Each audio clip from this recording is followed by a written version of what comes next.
Hey peoples, welcome to another movie review of the movie Sturgill Simpson presents Sound and Fury.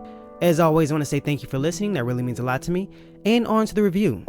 So Sturgill Simpson presents Sound and Fury is a movie on Netflix, and the description states, in this anime visual album, a mysterious driver heads deep into a post-apocalyptic hellscape towards a ferocious showdown with two monstrous opponents.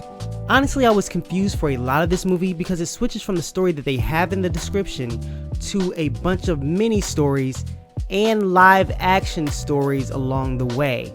So it starts off with somewhat of a mini video showing the, I think, start of the story. Then it actually goes into the story in the description, which involves two villains who go to a dojo and kill a lot of people there.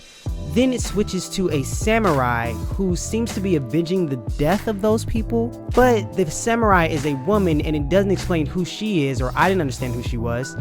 And in the middle of her fighting the two villains, they break out into a dance routine, but after the dance routine it switches to another story, then it gets back to this main story, then it switches to a story about slavery, then a story about a homeless man on the street and an explosion, then back to the main story where the woman is fighting.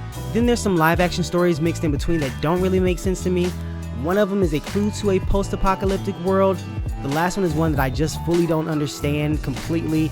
And then the credits happen, and then at the end of the credits, you get back to the main story that's in the description about a warrior going to fight two villains, and then it shows the end of that, and then some credits roll again. There doesn't seem to be a focus to this film.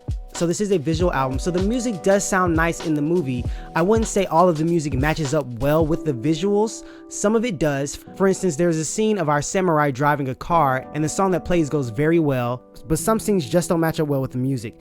Maybe the lyrics do, but as in the flow and melody of the music, it won't match up with the actual visuals. Even though this film is pretty short, around 40-45 minutes, I wouldn't say watch it because the stories are just all over the place. They aren't connected, and it's somewhat jarring when it switches from animation to live action and then switches to a completely different story and then goes back to the main story. It's just all over the place. So yeah, I wouldn't suggest watching this one. This is a short review, but it's a short movie. I like some of the animation style. Again, I think the music sounds pretty good for the most part, but it's just all over the place. But that's it, peoples. Thank you for listening. I really appreciate it. Please do me a favor, like, thumbs up, subscribe, retweet, follow, comment, all those things. Please continue to have a great day. God bless. I'll talk to you on Monday.